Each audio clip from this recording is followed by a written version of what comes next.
রাজনীতি যদি আপনি করেন তাহলে রাজনীতি হইল বুথের বাজার, ইলেকশনই বাজার।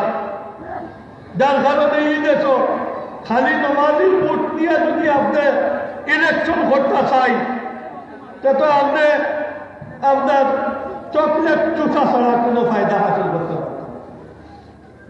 যার কারণে রাজনীতি করতে হইলে বেনমাজিও লগে লইতায়, চুরও লগে লইতায়,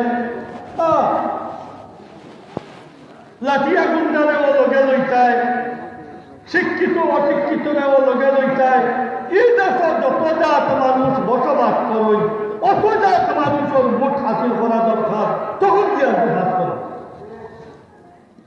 আর আপনি যদি বলেন হেগু গুমরা এগু গুমরা এগু গুমরা, বলে ভাই তাহলে তোমার তো দুনিয়ার টাকার ব্যাপার নাই, তুমি জিব্রাইল আলাইহিস সালামের লোক কি দেশ তো তোমার জীবন যাপন করা দিতে হবে। এই দেশের রাজনীতি করতে হয় তাহলে যত জাত মানুষ ভোটার আছেন তোমার কামিও আমি হইব সকল জাত মানুষের ভোট হাসিল করব। আমরা আওয়ামী লীগ বিরোধী, আমরা আওয়ামী লীগ বিরোধী আপনার রাজনীতি করি। সারা দেশ দুই ভাগে ভাগ হয়ে গেছে, নর্মাল অবস্থায় নয়।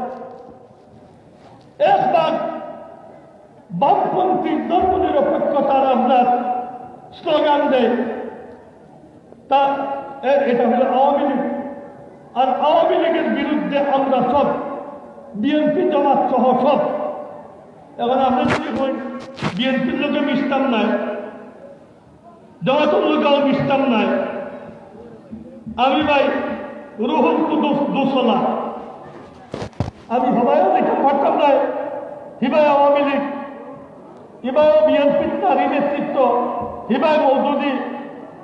তা আমি বললাম ভাই আমি কোনো গুণার লোকে নাই, আমি জিব্রাইল আলাইহিস সালাম, আমার পাক পবিত্র ইসলামী রাজনীতি চালাইনি। তাহলে আমরা প্রস্তাব হইব আপনি এই দেশে না তাকিয়া সামায়ের দুনিয়ার যাও, ফিরিস্তান দিয়ে রাজনীতি করো।